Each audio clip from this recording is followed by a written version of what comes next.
प्यारे किसान वीरों ते भैणों, खेती ਦੇ ਵਿੱਚ ਵਿਕਾਸ ਦੀਆਂ ਨਵੀਆਂ ਪੈੜਾਂ ਪਾਉਣ ਲਈ, ਨਵੇਂ ਰਾਹ ਲੱਭਣ ਲਈ ਜ਼ਰੂਰਤ ਹੈ ਤਕਨੀਕੀ ਗਿਆਨ ਨਾਲ ਜੁੜਨ ਦੀ। ਔਰ ਉਹ ਤਕਨੀਕੀ ਗਿਆਨ ਸਾਨੂੰ ਖੇਤਾਂ 'ਚੋਂ ਮਿਲਦਾ ਹੈ, ਮਾਹਿਰਾਂ ਕੋਲ ਮਿਲਦਾ ਹੈ ਤੇ ਅਜੇ ਕਿਸਾਨਾਂ ਨਾਲ ਵਿਚਾਰ ਵਟਾਂਦਰਾ ਕਰਨ ਤੋਂ ਮਿਲਦਾ ਹੈ ਜਿਹੜੇ ਅਗਾਂਹ ਵਧੂ ਕਾਸ਼ਤਕਾਰ ਨੇ। ਔਰ ਜਦੋਂ ਅਸੀਂ ਵਾਤਾਵਰਣ ਦੀ ਗੱਲ ਕਰਨੇ ਆ ਤੇ ਵਾਤਾਵਰਣ ਦੇ ਮੁਤਾਬਕ ਖੇਤੀ ਕਰਨੀ ਸੋਨੇ ਦੇ ਸੁਹਾਗੇ ਵਾਲੀ ਗੱਲ ਹੋ ਜਾਂਦੀ ਹੈ। ਇਹ ਸਾਰਾ ਕੁਝ ਤਕਨੀਕੀ ਗਿਆਨ ਨਾਲ ਜੁੜਿਆ ਹੈ। ਅੱਜ ਅਸੀਂ ਆਏ ਹਾਂ ਪਿੰਡ ਰੰਗੀਆਂ, ਜ਼ਿਲ੍ਹਾ ਸਾਹਿਬਜ਼ਾਦਾ ਅਜੀਤ ਸਿੰਘ ਨਗਰ। ਇਸ ਪਿੰਡ ਦੇ ਵਿੱਚ ਕਿਸਾਨ ਨੇ ਸਰਦਾਰ ਅਮਰਜੀਤ ਸਿੰਘ ਬਿਲਕੁਲ ਮੇਰੇ ਨਾਲ ਨੇ, ਬੜੀ ਵਧੀਆ ਖੇਤੀ ਕਰਦੇ ਹੈ। ਨਾਲ ਨੇ ਜ਼ਿਲ੍ਹੇ ਦੇ ਮੁੱਖ ਖੇਤੀਬਾੜੀ ਅਫਸਰ ਡਾਕਟਰ ਗੁਰਬਚਨ ਸਿੰਘ ਜੀ, ਨਾਲ ਇਹਨਾਂ ਦਾ ਸਟਾਫ ਹੈ, ਨਾਲ ਹੋਰ ਵੀ ਜ਼ਿਮੀਂਦਾਰ ਨੇ। ਗੱਲਾਂ ਆਪਾਂ ਕਰਨੀਆਂ ਹੈ ਕਿ ਖੇਤੀ ਦੇ ਵਿੱਚ ਵਾਤਾਵਰਣ ਪੱਖੀ ਬਣਾਉਣ ਵਾਸਤੇ ਆਪਾਂ ਨੂੰ ਕਿੱਦਾਂ ਦੇ ਉਪਰਾਲੇ ਕਰਨ ਦੀ ਲੋੜ ਹੈ, ਨਵੀਆਂ ਤਕਨੀਕਾਂ ਨੂੰ ਕਿਵੇਂ ਆਪਾਂ ਹਾਸਲ ਕਰਨਾ ਹੈ, ਕਿਵੇਂ ਉਹਨਾਂ ਨੂੰ ਲਾਗੂ ਕਰਨਾ ਹੈ, ਇਹ ਸਾਰੀਆਂ ਗੱਲਾਂ ਤੁਹਾਡੇ ਨਾਲ ਸਾਂਝੀਆਂ ਕਰਨੀਆਂ ਹੈ। ਸ਼ੁਰੂਆਤ ਕਰਨੀ ਹੈ ਡਾਕਟਰ ਗੁਰਬਚਨ ਜੀ ਤੋਂ, ਮੁੱਖ ਖੇਤੀਬਾੜੀ ਅਫਸਰ ਨੇ ਸਾਹਿਬਜ਼ਾਦਾ ਅਜੀਤ ਸਿੰਘ ਨਗਰ ਦੇ। ਡਾਕਟਰ ਸਾਹਿਬ, ਵਾਤਾਵਰਣ ਬੜੀ ਵਾਧ ਘਾਟ ਕਰਨ ਡਿਆ ਹੈ ਔਰ ਮੌਸਮ ਦੇ ਵਿੱਚ ਤਬਦੀਲੀ ਜਿਹੜੀ ਹੋਣ ਡਈ ਹੈ ਉਹ ਨੁਕਸਾਨ ਕਰਨ ਡਈ ਹੈ। ਮਹਿਕਮਾ ਖੇਤੀਬਾੜੀ ਬੜੇ ਉਪਰਾਲੇ ਕਰਦਾ ਹੋਏਗਾ, ਤੁਸੀਂ ਕਿਸਾਨਾਂ ਨੂੰ ਜਾਗਰੂਕ ਕਰਦੇ ਹੋਵੋਗੇ। ਕੀ ਸੋਚ ਤੁਸੀਂ ਰੱਖੀ ਹੈ ਤਾਂ ਕਿ ਵਾਤਾਵਰਣ, ਜ਼ਮੀਨ ਹੇਠਲਾ ਪਾਣੀ, ਇਹ ਸਾਰਾ ਕੁਝ ਚੰਗੇ ਢੰਗ ਦੇ ਨਾਲ ਆਪਾਂ ਇਹਦੀ ਵਰਤੋਂ ਕਰੀਏ ਤੇ ਖੇਤੀ ਨੂੰ ਲਾਹੇਵੰਦਾ ਬਣਾਈਏ। ਖੇਤੀਬਾੜੀ ਅਤੇ ਕਿਸਾਨ ਭਲਾਈ ਵਿਭਾਗ ਵੱਲੋਂ ਇਸ ਜ਼ਿਲ੍ਹੇ ਵਿੱਚ ਕਿਸਾਨਾਂ ਨੂੰ ਜਾਗਰੂਕ ਕੀਤਾ ਜਾ ਰਿਹਾ ਕਿ ਜਿਹੜੇ ਕਿ ਸਾਡੇ ਕੁਦਰਤੀ ਸੋਮੇ ਹੈ, ਪਾਣੀ, ਵਾਤਾਵਰਨ ਅਤੇ ਜ਼ਮੀਨ, ਇਹਨੂੰ ਅਸੀਂ ਕਿਵੇਂ ਸਾਂਭਾਂਗੇ ਤੇ ਕਿਵੇਂ ਬਚਾਉਣਾ ਹੈ। ਕਿਉਂਕਿ ਜਿਵੇਂ ਕਿ ਅੱਜ ਕੱਲ੍ਹ ਕਣਕ ਦੀ ਲਗਭਗ ਵਢਾਈ ਹੋ ਚੁੱਕੀ ਹੈ, ਇਸ ਤੋਂ ਬਾਅਦ ਕਿਸਾਨਾਂ ਨੇ ਅੱਗੇ ਝੋਨੇ ਦੀ ਬਿਜਾਈ ਕਰਨੀ ਹੈ। ਕਿਸਾਨਾਂ ਨੂੰ ਪ੍ਰੇਰਿਤ ਕੀਤਾ ਜਾ ਰਿਹਾ ਹੈ ਕਿ ਕਣਕ ਦੀ ਨਾੜ ਨੂੰ ਅੱਗ ਨਾ ਲਗਾਈ ਜਾਵੇ ਤਾਂ ਜੋ ਇਸ ਨਾਲ ਵਾਤਾਵਰਨ ਵੀ ਸਾਫ਼ ਰਹੂਗਾ ਤੇ ਜੋ ਅਸੀਂ ਤੂੜੀ ਬਣਾਵਾਂਗੇ ਉਹਦਾ ਵੀ ਫਾਇਦਾ ਹੋਊਗਾ। ਇਸ ਤੋਂ ਇਲਾਵਾ ਅਸੀਂ ਕਿਸਾਨਾਂ ਨੂੰ ਇਹ ਵੀ ਪ੍ਰੇਰਿਤ ਕਰ ਰਹੇ ਹਾਂ ਬਿਨਾਂ ਕੱਦੂ ਤੋਂ ਝੋਨਾ ਬੀਜਿਆ ਜਾਵੇ, ਕਿਉਂਕਿ ਪਾਣੀ ਦੀ ਘਾਟ ਨੂੰ ਮੁੱਖ ਰੱਖਦੇ ਹੋਏ ਇੱਦਾਂ ਦੀ ਤਕਨੀਕਾਂ ਵਿਕਸਿਤ ਕੀਤੀਆਂ ਜਾਣ ਜਿਸ ਨਾਲ ਪਾਣੀ ਦੀ ਬਚਤ ਹੋਵੇ ਅਤੇ ਵਾਤਾਵਰਨ ਵੀ ਸਾਡਾ ਸਾਫ਼ ਰਹੂਗਾ। ਜਿਵੇਂ ਕਿ ਸਿੱਧੀ ਝੋਨੇ ਦੀ ਬਿਨਾਂ ਕੱਦੂ ਤੋਂ ਸਿੱਧੀ ਬਿਜਾਈ ਕਰਨ ਨਾਲ ਜਿਹੜੀ ਕਿ ਲਗਾਤਾਰ ਕੱਦੂ ਕਰਨ ਨਾਲ ਜਿਹੜੀ ਪੜਤ ਬਣ ਜਾਂਦੀ ਹੈ ਉਸ ਨੂੰ ਸੋਡੀਅਮ ਪੜਤ ਕਹਿੰਦੇ ਆ। ਉਹਦੇ ਨਾਲ ਲਗਾਤਾਰ ਜਿਹੜਾ ਪਾਣੀ ਹੈ ਉਹ ਥੱਲੇ ਰੀਚਾਰਜ ਨਹੀਂ ਹੁੰਦਾ ਤੇ ਉਹਦੇ ਨਾਲ ਸਾਡੇ ਜਿਹੜੇ ਮਿੱਤਰ ਕੀੜੇ ਆ, ਗੰਡੋਏ ਆ, ਉਹ ਪੈਦਾ ਨਹੀਂ ਹੁੰਦੇ ਤੇ ਬਹੁਤ ਸਾਰੀਆਂ ਸਮੱਸਿਆ ਆਉਂਦੀਆਂ। ਇਸ ਲਈ ਅਸੀਂ ਕਿਸਾਨਾਂ ਨੂੰ ਇਹੀ ਬੇਨਤੀ ਕਰਦੇ ਆ ਆਪਣੀ ਜ਼ਮੀਨ ਅਤੇ ਵਾਤਾਵਰਨ ਨੂੰ ਆਪਾਂ ਕਿੱਦਾਂ ਸੰਭਾਲਣਾ ਹੈ। ਸਰ ਅਮਰਜੀਤ ਸਿੰਘ ਜਿਹੜੇ ਕਿ ਬੜੇ ਅਗਾਂਹ ਵਧੂ ਕਾਸ਼ਤਕਾਰ ਨੇ ਔਰ ਬੜੀ ਸੁਚੱਜੀ ਖੇਤੀ ਕਰਦੇ ਹੈ, ਇਹਨਾਂ ਨਾਲ ਗੱਲਾਂ ਕਰਨੇ ਆ। ਅਮਰਜੀਤ ਜੀ, ਤੁਹਾਡੀ ਖੇਤੀ ਦਾ ਤਾਣਾ ਬਾਣਾ ਕੀ ਹੈ ਪਹਿਲਾਂ ਤਾਂ ਇਹ ਦੱਸੋ, ਔਰ ਕੀ ਸੋਚਦੇ ਤੁਸੀਂ ਮਾਲਕ ਹੋ ਵੀ ਕਿੱਦਾਂ ਦੀ ਖੇਤੀ ਕਿਸਾਨ ਕਰੇ ਤਾਂ ਕਿ ਇਹ ਜਿਹੜੀ ਵਾਤਾਵਰਨ ਦੀ ਵਾਧ ਘਾਟ ਹੈ ਉਹ ਵੀ ਦੇਖੋ ਆਪਾਂ ਬਚਾਉਣਾ ਆਪਣੇ ਆਪ ਨੂੰ। ਇੱਕ ਦੋ ਹਜ਼ਾਰਾਂ ਹੁੰਦੇ ਹੈ, ਹਰ ਬੰਦੇ ਨੂੰ ਉਪਰਾਲੇ ਕਰਨੇ ਚਾਹੀਦੇ ਹੈ। ਕੀ ਤੁਹਾਡੀ ਸੋਚ ਰੱਖਦੀ, ਕੀ ਖੇਤੀ ਦਾ ਤਾਣਾ ਬਾਣਾ ਕੀ ਹੈ ਤੇ ਤੁਹਾਡੀ ਸੋਚ ਕੀ ਹੈ?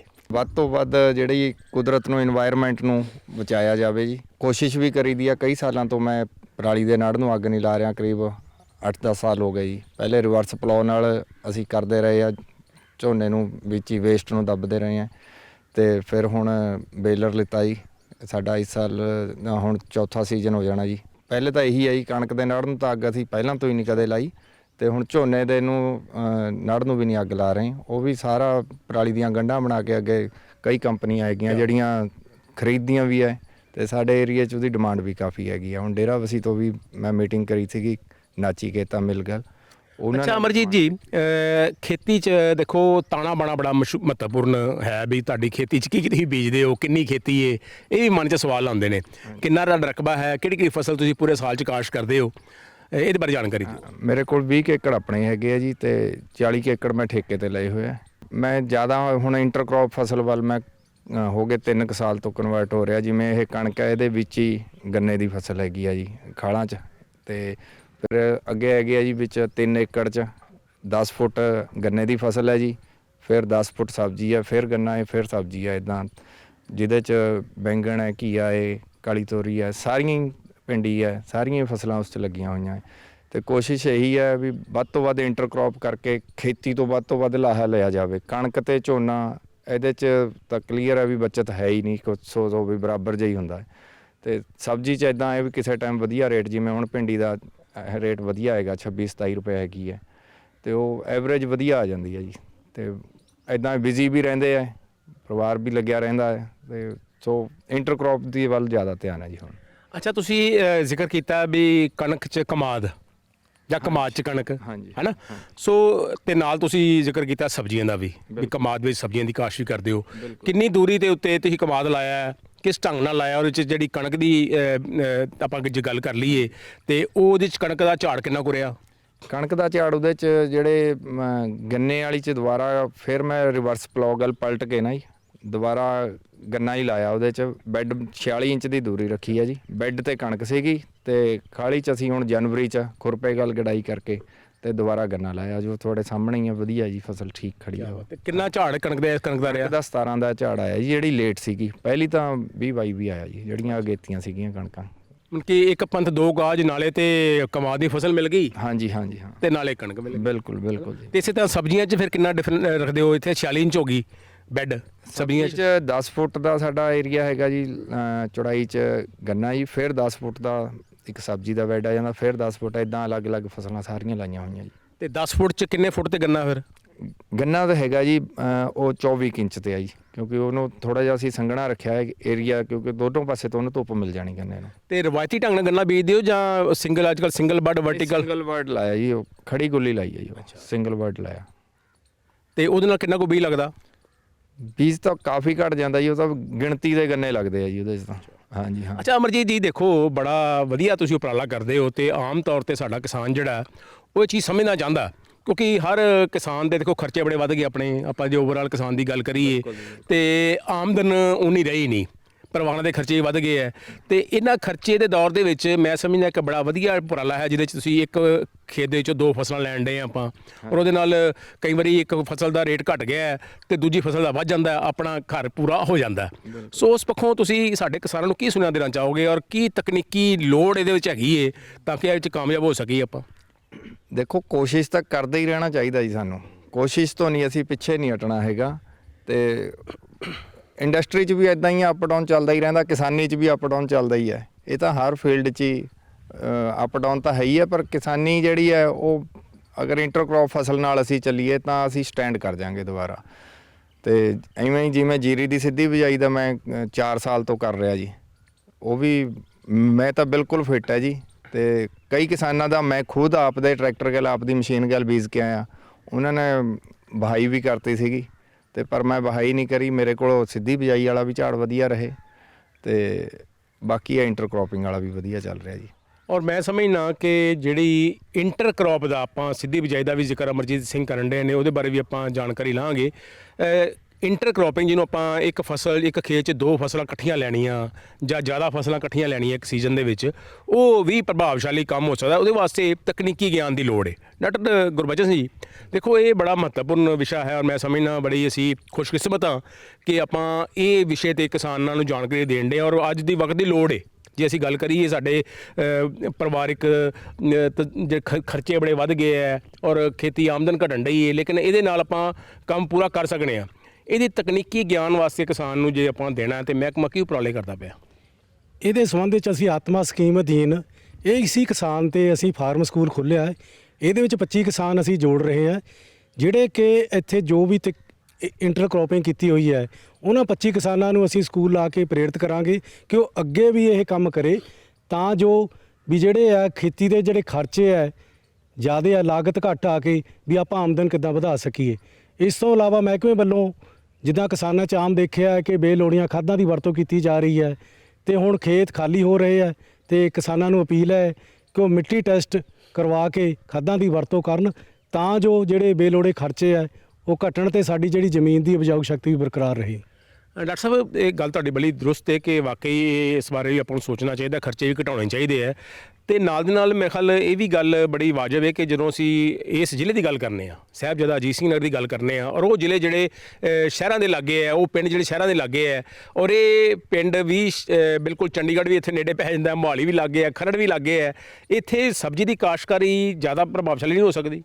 ਡਾਕਟਰ ਸਾਹਿਬ, ਇੱਥੇ 2 ਕੰਮ ਬਹੁਤ ਜ਼ਿਆਦਾ ਵਧੀਆ ਚੱਲ ਰਹੇ ਹੈ, ਇੱਕ ਸਬਜ਼ੀ ਦਾ ਤੇ ਇੱਕ ਡੈਰੀ ਦਾ ਜੀ। ਕਿਉਂਕਿ ਨਾਲ ਸ਼ਹਿਰ ਮੋਹਾਲੀ, ਚੰਡੀਗੜ੍ਹ ਤੇ ਪੰਚਕੂਲਾ ਹੋਣ ਦੇ ਕਾਰਨ ਲੋਕਾਂ ਦੀ ਬਹੁਤ ਮੰਗ ਹੈ ਤੇ ਕਿਸਾਨ ਕਾਫੀ ਇਸ ਖਰੜ ਏਰੀਏ ਦੀ ਸਬਜ਼ੀ ਲਗਾ ਰਹੇ ਹੈ, ਪਰ ਕਈ ਵਾਰੀ ਉਹਨਾਂ ਨੂੰ ਚੰਗਾ ਰੇਟ ਨਹੀਂ ਮਿਲਦਾ। ਇਸ ਕਾਰਨ ਉਹ ਵੀ ਸਮੱਸਿਆਵਾਂ ਅਲੱਗ ਤੌਰ ਤੇ ਹੈਗੀਆਂ। ਫਿਰ ਵੀ ਕਿਸਾਨ ਸਾਡੇ ਇਸ ਕੰਮ ਵਿੱਚ ਲੱਗੇ ਹੋਏ ਆ ਜੀ। ਬਿਲਕੁਲ ਜੀ, ਮੈਂ ਸਮਝਦਾ ਕਿ ਇਹ ਇਸ਼ਾਰਾ ਉਹਨਾਂ ਕਿਸਾਨਾਂ ਨੂੰ ਵੀ ਜਾਂਦਾ ਹੈ ਜਿਹੜੇ ਕਿ ਸ਼ਹਿਰਾਂ ਦੇ ਲਾਗੇ ਜਿਨ੍ਹਾਂ ਦੇ ਪਿੰਡ ਨੇ, ਉੱਥੇ ਅਸੀਂ ਅਜਿਹੇ ਜੇ ਖੇਤੀ ਦੇ ਵਿੱਚ ਤਾਣਾ ਬਾਣਾ ਬੁਣੀਏ ਤੇ ਉਹਦੇ ਨਾਲ ਅਸੀਂ ਆਮਦਨ ਵਧਾ ਸਕਦੇ ਹਾਂ ਔਰ ਮੰਡੀ ਦੀ ਲੋੜ ਮੁਤਾਬਕ ਅਸੀਂ ਫਸਲਾਂ ਦੀ ਕਾਸ਼ਤ ਕਰਕੇ ਤੇ ਸਿੱਧੀ ਖਪਤਕਾਰ ਨੂੰ ਵਿਕਰੀ ਵੀ ਕਰ ਸਕਦੇ ਹਾਂ। ਕਿ ਅਮਰਜੀਤ ਜੀ, ਇਹਦੇ ਬਾਰੇ ਤੁਹਾਡੇ ਕੀ ਸੋਚ ਕਹਿੰਦੀ ਹੈ? ਨਹੀਂ, ਸਿੱਧੀ ਖਪਤਕਾਰ ਲਈ ਸਾਡੇ ਇੱਕ ਮਨਪ੍ਰੀਤ ਸਿੰਘ ਹੈਗੇ ਜੀ, ਸਾਡੇ ਪੜੋਸੀ ਪਿੰਡ ਤੋਂ, ਫਤਿਹੁੱਲਾਪੁਰ ਤੋਂ। ਉਹਨਾਂ ਨੇ ਕਾਫੀ ਮਿਹਨਤ ਕਰੀ ਹੈ 8-10 ਸਾਲ ਤੋਂ। ਉਹ ਆਰਗੈਨਿਕ 'ਚ ਗਏ ਆ, ਪਰ ਉਹ ਕੋਸਟ ਹੈ ਜਦੋਂ ਸਾਡੀ, ਹੁਣ ਜਿਵੇਂ ਅਸੀਂ ਹੁਣ ਮੰਡੀ ਲੈ ਕੇ ਜਾਂਦੇ ਆ ਭਿੰਡੀ ਜਾਂ ਖੀਰਾ ਜਾਂਦਾ ਹੈ, ਸਾਡਾ ਆ ਜਾਂਦਾ ਜੀ 20 ਰੁਪਏ, ਕਈ ਵਾਰੀ 20 ਰੁਪਏ ਲਿਫਾਫਾ ਹੀ ਹੋ ਜਾਂਦਾ। ਜਦੋਂ ਉਹ ਫਿਰ ਆਪ ਦੀ ਆਰਗੈਨਿਕ ਪ੍ਰੋਡਕਸ਼ਨ ਕਰਕੇ ਆਪ ਦੇ ਸ਼ੋਰੂਮ ਤੇ ਆਪ ਦੀ ਸ਼ਾਪ ਤੇ ਰੱਖ ਕੇ ਵੇਚਦੇ ਆ, ਉਹਨਾਂ ਨੇ ਤਾਂ ਆਪਣਾ ਮਾਰਜਨ ਲੈ ਕੇ ਵੇਚਣਾ ਹੁੰਦਾ ਜੀ। ਮੰਨ ਲਓ ਖੀਰੇ ਦੀ 20 ਰੁਪਏ ਕਿਲੋ ਤੋਂ ਘੱਟ ਕੋਈ ਵੀ ਸਬਜ਼ੀ ਅੱਜ ਵਾਰਾ ਨਹੀਂ ਖਾਂਦੀ ਹੈ, ਤੇ ਮੰਡੀ 'ਚ ਮਿਲੀ ਜਾਂਦਾ ਜੀ 20 ਰੁਪਏ ਦਾ, 25 ਰੁਪਏ ਦਾ ਲਿਫਾਫਾ 15 ਕਿਲੋ ਦਾ। ਤੇ ਉਹਨਾਂ ਨੇ ਉਹ ਕੰਮ ਫਿਰ ਛੱਡਤਿਆ ਸੀਗਾ, ਕਿਉਂਕਿ ਮੰਡੀ 'ਚ ਬੜੀ ਸਬਜ਼ੀ ਵੱਧ ਆ ਜਾਂਦੀ ਹੈ, ਦਾएं ਬਾएं ਤੋਂ ਆ ਜਾਂਦੀ ਹੈ, ਜਾਂ ਕਿਹੜੇ ਕਾਰਨ ਆ ਵੀ ਇੰਨਾ ਰੇਟ ਥੱਲੇ ਆ ਜਾਂਦਾ। ਤੇ ਇੱਕ ਉਹਦੇ 'ਚ ਇਹ ਵੀ ਦੇਖਿਆ, ਜਦੋਂ ਮੰਡੀ 'ਚ ਅਸੀਂ 5 ਰੁਪਏ 7 ਰੁਪਏ ਬੜੀ ਸਸਤੀ ਸਬਜ਼ੀ ਵੇਚ ਆਉਂਦੇ ਆ, ਤੇ ਜਿਹੜੇ ਰੇਹੜੀ ਵਾਲੇ ਆ ਜਾਂ ਕੋਈ ਵੀ ਹੈ ਉਹ ਵੀ ਮਿਹਨਤੀ ਨੇ, ਠੀਕ ਹੈ ਜੀ, ਪਰ ਉਹ 3 ਗੁਣਾ ਹੀ ਕਰ ਦਿੰਦੇ ਰੇਟ। ਕੋਈ 5 ਰੁਪਏ, ਜਿਵੇਂ ਅੱਜ ਦੀ ਗੱਲ ਕਰੀਏ ਕਿ ਆ 6 ਰੁਪਏ ਕਿਲੋ ਹੈ, ਤਾਂ ਤੁਹਾਨੂੰ, ਤੁਸੀਂ ਵੀ ਖਰੀਦਦੇ ਹੀ ਆ, ਤੁਹਾਨੂੰ 20 ਰੁਪਏ 25 ਰੁਪਏ ਤੋਂ ਘੱਟ ਨਹੀਂ ਮਿਲਣੀ ਹੈਗੀ। ਤੇ ਅਸੀਂ ਇਹ ਵੀ ਚਾਹੁੰਦੇ ਵੀ ਕੋਈ ਨਾ ਕੋਈ ਇੱਦਾਂ ਦਾ ਖੇਤੀਬਾੜੀ ਵਿਭਾਗ ਨੂੰ ਕੋਈ ਇੱਦਾਂ ਦੀ ਸੈਟਿੰਗ ਬਣਨੀ ਚਾਹੀਦੀ ਹੈ। ਅਗਰ 7 ਤੋਂ 5 ਰੁਪਏ ਲਈ ਜਾ ਰਹੀ ਹੈ ਤਾਂ 10 ਰੁਪਏ ਵਿਕ ਜੇ, ਤਾਂ 20 ਨਾ ਵਿਕੇ। ਘੱਟ ਤੋਂ ਘੱਟ 15 ਰੁਪਏ ਕਿਲੋ ਤੋਂ ਥੱਲੇ ਤਾਂ ਕੋਈ ਸਬਜ਼ੀ ਹੋਣੀ ਨਹੀਂ ਚਾਹੀਦੀ ਹੈ। ਬਿਲਕੁਲ ਜੀ, ਬਿਲਕੁਲ, ਮੈਂ ਸਮਝਣਾ ਹਰ ਕਿਸਾਨ ਹੀ ਚਾਹੁੰਦਾ ਹੈ ਕਿ ਮੈਂ ਵੱਧ ਪ੍ਰੋਡਕਸ਼ਨ ਲਵਾਂ, ਵੱਧ ਆਮਦਨ ਲਵਾਂ। ਡਾਕਟਰ ਜਗਦੀਪ ਜੀ, ਤੁਸੀਂ ਬਲਾਕ ਟੈਕਨੀਕਲ ਮੈਨੇਜਰ ਹੋ ਆਤਮਾ ਸਕੀਮ 'ਚ ਔਰ ਜ਼ਿਲ੍ਹਾ ਸਾਹਿਬਜ਼ਾਦਾ ਅਜੀਤ ਸਿੰਘ ਨਗਰ 'ਚ ਆਪਣਾ ਕੰਮ ਕਰਨ ਡੇ ਹੋ। ਇਹ ਜਿਹੜੀ ਆਤਮਾ ਸਕੀਮ ਦੇ ਜ਼ਰੀਏ ਤੁਸੀਂ ਸਿਖਲਾਈਆਂ ਨਹੀਂ ਦਿੰਦੇ ਕਿਸਾਨਾਂ ਨੂੰ ਤਾਂ ਕਿ ਮੰਡੀਕਾਰੀ ਜਿਹੜੀ ਇਹ ਸੌਖੀ ਹੋ ਸਕੇ? ਕੀ ਤੁਸੀਂ ਸਹੂਲਤਾਂ ਦੇਣ ਡੇ ਹੋ? ਅਸੀਂ ਕਿਸਾਨਾਂ ਨੂੰ ਆਤਮਾ ਸਕੀਮ ਦੇ ਅੰਦਰ ਹੀ ਕਾਫੀ ਸਿਖਲਾਈਆਂ, ਇਹਨਾਂ ਟ੍ਰੇਨਿੰਗ ਵੀ ਦਿੱਤੀ ਹੈ। ਐਕਸਪੋਜ਼ਰ ਵਿਜ਼ਿਟ ਵੀ ਕਰਾਈ ਸੀ ਅੱਜ ਤੋਂ 2 ਸਾਲ ਪਹਿਲੋਂ ਗੁਰਦਾਸਪੁਰ ਵਿਖੇ ਭਾਮੜੀ, ਜਿੱਥੇ ਉਹ ਪਨੀਰੀ ਰਾਹੀਂ ਗੰਨੇ ਦੀ ਖੇਤੀ ਕਰਦੇ ਆ। ਉੱਥੋਂ ਹੀ ਇਹਨਾਂ ਨੇ ਵੀ ਸਿੱਖਿਆ ਸੀਗਾ, ਗਏ ਸੀਗੇ ਸਾਡੇ ਨਾਲ ਵੀ, ਤੇ ਉੱਥੋਂ ਦੇਖ ਕੇ ਇਹਨਾਂ ਨੇ ਗੰਨਿਆਂ ਦੀ ਜਿਹੜੀ ਆ ਕਾਸ਼ਤ ਕਰਨੀ ਸ਼ੁਰੂ ਕੀਤੀ, ਨਾਲ ਹੀ ਇੰਟਰਕ੍ਰੋਪਿੰਗ ਵੀ ਸ਼ੁਰੂ ਕੀਤੀ, ਔਰ ਇਹਨਾਂ ਨੇ ਉਸ ਤੋਂ ਪਨੀਰੀ ਰਾਹੀਂ ਗੰਨਾ ਤਿਆਰ ਕਰਕੇ ਜਿਹੜਾ ਚੰਗਾ ਝਾੜ ਪ੍ਰਾਪਤ ਕੀਤਾ ਹੈ। ਸੋ ਤੁਹਾਡੀ ਜਿਹੜੀ ਆਤਮਾ ਸਕੀਮ ਹੈ, ਉਹਦੇ ਜ਼ਰੀਏ ਕਿਸਾਨ ਕੋਈ ਸਿਖਲਾਈ ਲੈਣਾ ਚਾਹਵੇ, ਕੋਈ ਐਕਸਪੋਜ਼ਰ ਵਿਜ਼ਿਟ ਤੇ ਜਾਣਾ ਚਾਹਵੇ, ਤੇ ਤੁਸੀਂ ਉਹਨੂੰ ਆਪਣੇ ਖਰਚੇ ਦੇ ਭੇਜਦੇ ਹੋ? ਹਾਂਜੀ, ਬਿਲਕੁਲ। ਅਸੀਂ ਜੋ ਵੀ ਕਿਸਾਨ ਸਾਡੇ ਕੋਲ ਆਉਂਦਾ ਹੈ ਵੀ ਅਸੀਂ ਆਹ ਚੀਜ਼ ਤੇ ਟ੍ਰੇਨਿੰਗ ਲੈਣਾ ਚਾਹੁੰਦੇ ਹਾਂ, ਜਾਂ ਬੱਕਰੀ ਪਾਲਣ ਤੇ ਲੈਣਾ ਚਾਹੁੰਦੇ ਹਾਂ, ਜਾਂ ਸੂਰ ਪਾਲਣਾ, ਜਾਂ ਖੇਤੀ ਸੰਬੰਧੀ ਕੋਈ ਹੋਰ ਟ੍ਰੇਨਿੰਗ ਆ, ਅਸੀਂ ਉਹਨੂੰ ਟ੍ਰੇਨਿੰਗ ਪ੍ਰੋਵਾਈਡ ਕਰਾਉਂਦੇ ਹਾਂ। ਜਿਹੜੇ ਮਾਹਿਰ ਆ ਉਹਨਾਂ ਨੂੰ PAU ਜਾਂ KVK ਤੋਂ ਬੁਲਾ ਕੇ ਅਸੀਂ ਟ੍ਰੇਨਿੰਗ ਦਿੰਦੇ ਹਾਂ। ਇਸ ਤੋਂ ਇਲਾਵਾ ਜੇ ਕੋਈ ਐਕਸਪੋਜ਼ਰ ਵਿਜ਼ਿਟ ਕਰਨਾ ਚਾਹੁੰਦਾ, ਕਿਤੇ ਬਾਹਰ ਜਾ ਕੇ ਖੇਤੀ ਦੇਖਣਾ ਚਾਹੁੰਦਾ, ਕੋਈ ਵਧੀਆ ਤਰੀਕੇ ਦਾ ਕਾਸ਼ਤਕਾਰ ਆ ਵੀ ਉਹ ਵਧੀਆ ਢੰਗ ਨਾਲ ਖੇਤੀ ਕਰ ਰਿਹਾ ਜਾਂ ਚੰਗਾ ਲਾਹਾ ਲੈ ਰਿਹਾ, ਅਸੀਂ ਉਹਨਾਂ ਕੋਲ ਵੀ ਆਪ ਲੈ ਕੇ ਜਾਈਦਾ ਤੇ ਕਿਸਾਨਾਂ ਨੂੰ ਉੱਥੋਂ ਦਿਖਾ ਕੇ ਸਾਰਾ ਕੁਝ ਚੰਗੀ ਤਰ੍ਹਾਂ ਕਿਸਾਨਾਂ ਆਮੋ ਸਾਹਮਣੇ ਗੱਲਬਾਤ, ਜਿਹੜੇ ਆ ਨਫੇ ਨੁਕਸਾਨ ਬਾਰੇ ਸਾਰਾ ਕੁਝ ਉਹਨਾਂ ਨੂੰ ਸਮਝਾਈਦਾ। ਸੋ ਲੋੜ ਹੈ ਕਿ ਆਪਾਂ ਹਰ ਜ਼ਿਲ੍ਹੇ 'ਚ ਵੱਖ-ਵੱਖ ਸਕੀਮਾਂ ਦੇ ਜ਼ਰੀਏ ਕਿਸਾਨਾਂ ਨੂੰ ਸਹੂਲਤਾਂ ਮਿਲਣ ਰਹੀਆਂ, ਤੇ ਕਈ ਵਾਰੀ ਜੇ ਅਸੀਂ ਕੋਈ ਚੀਜ਼ ਸਿੱਖਣੀ ਹੈ, ਅਮਰਜੀਤ ਸਿੰਘ ਵਰਗੇ ਕਿਸਾਨ ਨੇ, ਚਾਹੇ ਆਪਾਂ ਦੂਰ ਬੈਠੇ ਆ, ਇੱਥੇ ਵੀ ਆਪਾਂ ਆ ਸਕਦੇ ਹਾਂ, ਔਰ ਜੇ ਆਉਣਾ ਹੋਵੇ ਤੇ ਆਤਮਾ ਸਕੀਮ ਦੀ ਮਦਦ ਵੀ ਲੈ ਕੇ ਅਸੀਂ ਬਗੈਰ ਖਰਚੇ ਤੋਂ, ਔਰ ਦੇਖੋ ਇਹਨਾਂ ਦੇ ਨਾਲ ਆ ਕੇ ਆਪਾਂ ਨੂੰ ਸੌਖਾ ਹੋ ਜੂ, ਤਾਂ ਕਿ ਆਪਾਂ ਕਿਸਾਨ ਤੋਂ ਕਿਸਾਨ ਦੀ ਜਿਹੜੀ ਤਕਨੀਕੀ ਗਿਆਨ ਹੈ ਉਹ ਸੌਖਾ ਆਪਾਂ ਨੂੰ ਪ੍ਰਾਪਤ ਹੋ ਸਕਦਾ। ਸੋ ਗੱਲ ਚੱਲੀ ਸੀ ਝੋਨੇ ਦੀ ਲਵਾਈ ਦੀ। ਡਾਕਟਰ ਗੁਰਬਚਨ ਜੀ, ਦੇਖੋ ਕਣਕ ਤੋਂ ਬਾਅਦ ਝੋਨੇ ਦਾ ਸੀਜ਼ਨ ਨਹੀਂ ਆਉਣ ਡਿਆ, ਔਰ ਕਿਸਾਨ ਨੇ ਯੋਜਨਾ ਬਣਾਉਣੀ ਹੈ ਵੀ ਮੈਂ ਕਿਵੇਂ ਇਹਦੀ ਬਿਜਾਈ ਕਰਾਂ, ਕਿਹੜੀ ਵੈਰਾਈਟੀ ਲਾਵਾਂ, ਕਿੱਦਾਂ ਦੀ, ਦੇਖੋ ਪਾਣੀ ਵੀ ਬਚਾਉਣਾ, ਤੇ ਪਾਣੀ ਨੂੰ ਬਚਾਉਣ ਵਾਸਤੇ ਔਰ ਵਾਤਾਵਰਨ ਪੱਖੀ ਸੋਚ ਜੇ ਰੱਖੀਏ, ਤੇ ਕਿੱਦਾਂ ਦੀਆਂ ਸਿਫਾਰਸ਼ਾਂ ਤੁਸੀਂ ਸਾਡੇ ਕਿਸਾਨਾਂ ਨਾਲ ਸਾਂਝੀਆਂ ਕਰੋਗੇ? ਡਾਕਟਰ ਸਾਹਿਬ, ਪਾਣੀ ਮੇਨ ਪ੍ਰੋਬਲਮ ਹੈ ਇਸ ਜ਼ਿਲ੍ਹੇ ਦੀ। ਇਸ ਨੂੰ ਮੁੱਖ ਰੱਖਦੇ ਹੋਏ ਸਾਡੇ ਵੱਲੋਂ ਕਿਸਾਨਾਂ ਨੂੰ ਅਪੀਲ ਕੀਤੀ ਜਾਂਦੀ ਹੈ ਕਿ ਜਿਹੜੀਆਂ ਪੰਜਾਬ ਖੇਤੀਬਾੜੀ ਯੂਨੀਵਰਸਿਟੀਆਂ ਦੇ ਘੱਟ ਸਮਾਂ ਲੈਣ ਵਾਲੀਆਂ ਕਿਸਮਾਂ, ਉਹਨਾਂ ਨੂੰ ਬੀਜਿਆ ਜਾਵੇ। ਜਿਵੇਂ ਕਿ ਪਹਿਲਾਂ ਕੁਝ ਕਿਸਾਨ ਪੂਸਾ 44 ਬੀਜਦੇ ਸੀ, ਇਸ ਤੋਂ ਗੁਰੇਜ਼ ਕੀਤਾ ਜਾਵੇ।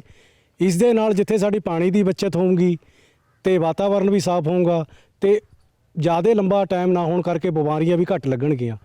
ਤੇ ਇਸ ਤੋਂ ਇਲਾਵਾ ਸਾਡੀ ਇਹ ਵੀ ਕਿਸਾਨਾਂ ਨੂੰ ਅਪੀਲ ਹੈ ਕਿ ਬਿਨਾਂ ਕੱਦੂ ਕਰਕੇ ਝੋਨੇ ਦੀ ਸਿੱਧੀ ਬਿਜਾਈ ਲਾਈ ਕਰੀ ਜਾਵੇ, ਕਿਉਂਕਿ ਇਸ ਦੇ ਨਾਲ ਬਹੁਤ ਫਾਇਦੇ ਆ।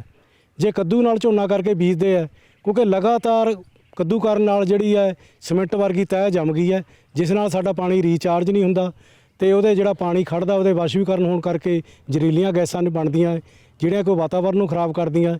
ਤੇ ਸਾਡੀ ਮਜ਼ਦੂਰਾਂ ਦੀ ਬੱਚਤ ਹੁੰਦੀ ਹੈ ਜੇ ਅਸੀਂ ਬਿਨਾਂ ਕੱਦੂ ਤੋਂ ਝੋਨੇ ਦੀ ਬਿਜਾਈ ਕਰਦੇ ਆ। ਤੇ ਇਸ ਲਈ ਕਿਸਾਨਾਂ ਨੂੰ ਪ੍ਰੇਰਿਤ ਕੀਤਾ ਜਾਂਦਾ ਹੈ ਕਿ ਲੋੜ ਅਨੁਸਾਰ ਮਿੱਟੀ ਟੈਸਟ ਦੇ ਆਧਾਰ ਤੇ ਖਾਦਾਂ ਦੀ ਵਰਤੋਂ ਕੀਤੀ ਜਾਵੇ ਤਾਂ ਜੋ ਸਾਡਾ ਕਿਸਾਨ ਦੀ ਆਮਦਨ ਵਧੇ ਅਤੇ ਉਹ ਖੁਸ਼ਹਾਲ ਹੋਵੇ। ਅਮਰਜੀਤ ਜੀ, ਹੁਣ ਗੱਲ ਆਈ ਝੋਨੇ ਦੀ ਲਵਾਈ ਦੀ, ਤੇ ਝੋਨੇ ਦੀ ਲਵਾਈ ਜਿਹੜੀ ਏ ਉਹ ਸਾਡੇ ਪੰਜਾਬ ਦੇ ਵਿੱਚ ਕੱਦੂ ਕਰਕੇ ਤੇ ਝੋਨਾ ਆਪਾਂ ਲਾਉਂਦੇ ਆ, ਹਾਂਜੀ। ਆਪਾਂ ਦੇਖਦੇ ਆ। ਬਿਲਕੁਲ। ਤੁਸੀਂ ਕਿਸ ਵਿਧੀ ਰਾਹੀਂ ਝੋਨਾ ਲਾਉਂਦੇ ਹੋ? ਤੁਸੀਂ ਸਿੱਧੀ ਬਿਜਾਈ ਦਾ ਜ਼ਿਕਰ ਕੀਤਾ ਸੀਗਾ, ਇਹ ਸਿੱਧੀ ਬਿਜਾਈ ਹੈ ਕਿ ਕਿਉਂਕਿ ਤੁਸੀਂ ਕਿਸਾਨ, ਔਰ ਤੁਹਾਡੀ ਜਿਹੜੀ ਗੱਲ ਕਹੀ ਜਾਏਗੀ ਉਹ ਬਾਕੀ ਕਿਸਾਨ ਬੜੇ ਧਿਆਨ ਨਾਲ ਸੁਣਨਗੇ। ਸਿੱਧੀ ਬਿਜਾਈ ਹੈ ਕਿ, ਔਰ ਕਿਵੇਂ ਆਪਾਂ ਇਹਨੂੰ ਖੇਤਾਂ 'ਚ ਲਾਗੂ ਤੁਸੀਂ ਕਰ ਰਹੇ ਹੋ? ਸਿੱਧੀ ਬਿਜਾਈ ਮੈਂ ਜਿਹੜੀ ਤਜਰਬਾ ਮੇਰਾ ਆਪਦਾ ਨਿੱਜੀ ਹੈ ਜੀ, ਪਹਿਲੇ ਖੇਤ ਨੂੰ ਜ਼ੀਰੋ ਲੈਵਲ ਕਰਨਾ, ਕੰਪਿਊਟਰ ਕਰਨਾ ਬਹੁਤ ਹੀ ਜ਼ਰੂਰੀ ਹੈ ਜੀ। ਤੇ ਪਹਿਲੇ 2 ਰੌਣੀਆਂ ਕਰੋ ਜੀ, ਪਹਿਲੇ 1 ਰੌਣੀ ਕਰੋ ਤੇ ਉਹਦੇ 'ਚ ਘਾਹ ਨਦੀਨ ਜੋ ਵੀ ਉੱਗਣਾ ਹੈ ਉਹ ਉੱਗ ਲੈਂਦਾ ਜੀ। ਤੇ ਉਸ ਤੋਂ ਬਾਅਦ ਉਹਦੀ ਚੰਗੀ ਬਾਈ ਕਰਕੇ ਫਿਰ ਉਹਨੂੰ 2-4-5 ਦਿਨ ਦੀ ਧੁੱਪ ਲਵਾਓ, ਦੁਬਾਰਾ ਰੌਣੀ ਕਰੋ ਜੀ, ਤੇ ਵੱਧ ਨਮੀ ਦੇ ਵਿੱਚ ਬਿਜਾਈ ਕਰੋ, ਬਹੁਤ ਵਧੀਆ ਰਿਜ਼ਲਟ ਹੈ ਜੀ। ਠੀਕ ਹੈ, ਉਸ ਤੋਂ ਬਾਅਦ ਪਹਿਲਾ ਪਾਣੀ ਹੈ ਜਿਹੜਾ ਉਹਨੂੰ ਲਾਉਣ ਦੀ ਕਾਹਲੀ ਨਾ ਕਰਨ ਜ਼ਿਮੀਂਦਾਰ। ਜ਼ਿਆਦਾਤਰ ਇਹੀ ਦਿੱਕਤ ਆਉਂਦੀ ਹੈ, ਪਹਿਲਾ ਪਾਣੀ ਜ਼ਿਮੀਂਦਾਰ ਜਲਦੀ ਲਾ ਦਿੰਦਾ ਜੀ, 5-7-10 ਦਿਨ ਬਾਅਦ। ਪਹਿਲੇ ਪਾਣੀ ਨੂੰ 20 ਜਾਂ 22 ਦਿਨ ਟਪਾ ਕੇ ਹੀ, ਜਿਵੇਂ ਕਣਕ ਨੂੰ ਪਾਣੀ ਵੱਧ ਤੋਂ ਵੱਧ ਲੇਟ ਲਾਇਆ ਜਾਂਦਾ ਉਵੇਂ ਲਾਉਣ, ਤੇ ਬੜੇ ਵਧੀਆ ਰਿਜ਼ਲਟ ਆਉਂਦੇ ਆ ਜੀ। ਕੱਖਾਂ ਦੀ ਕਿਵੇਂ? ਨਦੀਨ ਦੀਆਂ ਦਵਾਈਆਂ ਬੜੀਆਂ ਆ ਗਈਆਂ ਨੇ। ਕੀ ਸਪਰੇਅ ਕਰਦੇ ਤੁਸੀਂ? ਇਹ ਸਪਰੇਹਾਂ ਠੀਕ ਚੱਲ ਰਹੀਆਂ ਜੀ, ਤੇ ਜੋ ਕਈ ਕੰਪਨੀਆਂ ਦਾ ਆਪਾਂ ਕਿਸੇ ਕੰਪਨੀ ਕਈ ਵਾਰੀ ਅਮਰਜੀਤ ਜੀ ਵੀ ਗੱਲ ਆਉਂਦੀ ਹੈ ਕਿ ਸਾਡਾ ਕਿਸਾਨ ਨਦੀਨ ਨਾਸ਼ਕ ਦਵਾਈਆਂ ਦੇ ਸਪਰੇਅ ਤੋਂ ਲੇਟ ਹੋ ਜਾਂਦਾ। ਇਹ ਵੀ ਗੱਲਾਂ ਕਈ ਵਾਰੀ ਜੋ ਤਕਨੀਕੀ ਗੱਲਾਂ ਹੁੰਦੀਆਂ, ਤਾਂ ਤੁਸੀਂ ਸਪਰੇਅ ਕਦੋਂ ਕਰਨਾ ਚਾਹੀਦਾ? ਉਹ ਸਪਰੇਅ ਕਰਨਾ ਚਾਹੀਦਾ ਜਦੋਂ ਜਿਹੜਾ ਨਦੀਨ ਉੱਗਿਆ ਏ ਉਹ ਬਹੁਤ ਨਾਜ਼ੁਕ ਹਾਲਤ 'ਚ ਹੋਵੇ, ਮਤਲਬ ਕਿ ਉਹ ਪੱਕੜ ਜਾਣਾ ਹੋ ਜਾਏ, ਉਹਦੇ ਦਿਨ ਨਾ ਵੱਧ ਟੱਪ ਜਾਣ, ਤੇ ਰਿਜ਼ਲਟ ਅੱਛੇ ਆ ਰਹੇ ਆ, ਦਵਾਈਆਂ ਬੜੀਆਂ ਆ ਗਈਆਂ। ਅੱਛਾ, ਹੁਣ ਗੱਲ ਇਹ ਵੀ ਮੰਨ ਚਾਹੁੰਦੀ ਹੈ ਕਿ ਕੀ ਪਾਣੀ ਬਚਦਾ ਹੈਗਾ? ਜੇ ਆਪਾਂ ਸਿੱਧੀ ਬਿਜਾਈ ਗੱਲ, ਤੁਹਾਡਾ ਤਜਰਬਾ ਕਿੰਨਾ ਕੁ ਪਾਣੀ ਬਚਦਾ? ਦੇਖੋ, ਪਾਣੀ ਬਚਦਾ ਹੈਗਾ ਜੀ ਇਹਦੇ 'ਚ। ਪਾਣੀ 'ਚ ਇਹ ਗੱਲ, ਪਹਿਲਾ ਪਾਣੀ ਅਗਰ ਆਪਾਂ ਲੇਟ ਲਾਈਏ ਨਾ, ਜੀਰੀ ਜੰਮਣ ਤੋਂ ਬਾਅਦ ਪੂਰੀ ਜਦੋਂ ਖੁੱਲ੍ਹ ਬੱਤ ਸਾਰਾ ਬੀਜ ਜੰਮਿਆ ਆ, ਤੇ ਉਸ ਤੋਂ ਬਾਅਦ ਅਗਲੇ ਪਾਣੀ ਟਾਈਮ ਨਾਲ ਲੱਗ ਜਾਣ। ਪਹਿਲਾ ਪਾਣੀ ਜਿੰਨਾ ਲੇਟ ਲੱਗੇਗਾ, ਅੱਗੇ ਫਿਰ ਬਾਰਿਸ਼ਾਂ ਆਉਣੀਆਂ ਸ਼ੁਰੂ ਹੋ ਜਾਂਦੀਆਂ। ਤੇ ਮੇਰੇ ਕੋਲ ਕਈ ਖੇਤ ਐਸੇ ਵੀ ਸੀਗੇ ਜੀ ਜਿਨ੍ਹਾਂ 'ਚੋਂ 2 ਜਾਂ 3 ਪਾਣੀ ਹੀ ਲੱਗਿਆ, ਬਾਰਿਸ਼ਾਂ ਨਾਲ ਹੀ ਜੀਰੀ ਹੋ ਗਈ ਜੀ। ਜਿਹੜੇ ਖੇਤ 'ਚ ਆਪਾਂ ਹੁਣ ਖੜੇ ਆ, ਪਿਛਲੇ ਤੋਂ ਪਿਛਲੇ ਸਾਲ ਇਹਦੇ 'ਚ ਜੀਰੀ ਸੀਗੀ ਜੀ, ਬਹੁਤ ਘੱਟ ਪਾਣੀ ਲੱਗਿਆ। ਕਿੰਨਾ ਕੁ ਝਾੜ ਮਿਲ ਗਿਆ ਜੀ ਫਿਰ? ਝਾੜ ਦੂਜੀ ਜੀਰੀ ਜਿੰਨਾ ਹੀ ਹੈ ਜੀ, ਕੱਦੂ ਵਾਲੀ ਜੀਰੀ ਜਿੰਨਾ ਹੀ ਹੈ ਜੀ, ਬਰਾਬਰ ਹੀ ਸੀ। ਬਰਾਬਰ ਹੀ ਸੀ। ਤੇ ਕਿਹੜੀ ਵੈਰਾਈਟੀ ਦੀ ਸਮਝਦੇ ਹੋ ਕਿ, ਕਿਉਂਕਿ ਇਹ ਜਿਹੜਾ ਤੁਹਾਡੀ ਗੱਲ ਹੈ ਨਾ, ਸਾਡੇ ਕਿਸਾਨ ਬੜੇ ਧਿਆਨ ਨਾਲ ਸੁਣਨ ਰਹੇ ਨੇ, ਔਰ ਉਹਨਾਂ ਨੇ ਯਾਰ ਕੀ ਕੋਸ਼ਿਸ਼ ਵੀ ਕਰਨੀ ਹੈ ਕਿ ਚਾਹੇ ਕੋਈ 10 ਕਿੱਲਿਆਂ ਦਾ ਮਾਲਕ ਤੇ 6 ਕਨਾਲਾਂ ਜਾਂ 4 ਕਨਾਲਾਂ ਜਾਂ ਕਿੱਲਾ ਸਿੱਧੀ ਬਿਜਾਈ ਦਾ ਤਜਰਬਾ ਕਰੀਏ। ਦੇਖੋ, ਸਿੱਧੀ ਬਿਜਾਈ ਦਾ ਤਜਰਬਾ ਕਿਸਾਨ ਪਹਿਲੇ ਸਾਲੇ ਸਾਰੇ ਖੇਤ ਨਾ ਕਰੇ, 1 ਜਾਂ 2 ਏਕੜ ਦਾ ਟਰਾਇਲ ਕਰੇ, ਤਾਂ ਕਿ ਉਹਨੂੰ ਫਿਰ ਅਗਲੇ ਸਾਲਾਂ ਲਈ ਤਜਰਬਾ ਮਿਲ ਸਕੇ ਜੀ। ਸਰ ਭਾਗ ਸਿੰਘ ਜੀ, ਜਿਹੜੇ ਕਿ ਸਰਦਾਰ ਅਮਰਜੀਤ ਸਿੰਘ ਦੇ ਫਾਦਰ ਸਾਹਿਬ ਨੇ, ਔਰ ਜੇ ਅਮਰਜੀਤ ਸਿੰਘ ਅੱਜ ਇੱਕ ਅਗਾਂਹ ਵਧੂ ਕਾਸ਼ਤਕਾਰ ਏ ਤੇ ਉਹ ਇਹਨਾਂ ਦੇ ਆਸ਼ੀਰਵਾਦ ਨਾਲ ਹੀ ਏ। ਭਾਗ ਸਿੰਘ ਜੀ, ਅੱਜ ਦੀ ਖੇਤੀ ਜਿਹੜੀ ਅਮਰਜੀਤ ਸਿੰਘ ਕਰਨ ਡਿਆ, ਤੁਸੀਂ ਤੇ ਇੰਜ ਦੀ ਖੇਤੀ ਨਹੀਂ ਕਰਦੇ ਹੋਵੋਗੇ? ਨਹੀਂ ਜੀ, ਇਹ ਤਾਂ ਸਾਡਾ ਤਾਂ ਜੀ ਇਹਦੇ ਹੀ ਉਪਰਾਲਾ, ਅਸੀਂ ਤੈਨੂੰ ਖੁੱਲੀ ਛੁੱਟੀ ਦੇਈ ਵੀ, ਜਿਸ ਤਰ੍ਹਾਂ ਤੁਸੀਂ ਕੀ ਕਰਦੇ ਹੁੰਦੇ ਸੀ? ਕਿ ਪੁਰਾਣੀ ਖੇਤੀ ਕੀ ਕਰਦੇ ਸੀ? ਖੇਤੀ ਕਰੋ ਆਪਣੇ ਹੌਲਾਂ ਗਲੇ ਤਾਂ ਜੀ, ਸਾਡੇ ਤਾਂ ਟਰੈਕਟਰ ਵੀ ਇਸੇ ਨਹੀਂ ਲਿਆ। ਅੱਛਾ, ਹੁਣ ਜਦੋਂ ਅਮਰਜੀਤ ਵਧੀਆ ਕੰਮ ਕਰਨ ਦੇ, ਦੇਖੋ ਇਹ ਜਿਹੜੇ ਕਿਸਾਨ ਨੇ, ਇਹ ਸਫਲ ਕਿਸਾਨਾਂ ਦੀ ਸਫਲਤਾ ਦੀਆਂ ਕਹਾਣੀਆਂ ਸੀ, ਇਸ ਮਾਧਿਅਮ ਰਾਹੀਂ ਕਿਸਾਨਾਂ ਨੂੰ ਦਿਖਾਉਂਦੇ ਤਾਂ ਕਿ ਦੂਜੇ ਕਿਸਾਨ ਪ੍ਰੇਰਿਤ ਹੋਣ। ਤੇ ਅੱਜ ਦੀ ਖੇਤੀ ਦੇ ਵਿੱਚ ਆਮਦਨ ਪੱਖੋਂ, ਕੁਦਰਤੀ ਵਸੀਲਿਆਂ ਪੱਖੋਂ ਤੁਸੀਂ ਸੰਤੁਸ਼ਟ ਹੋ?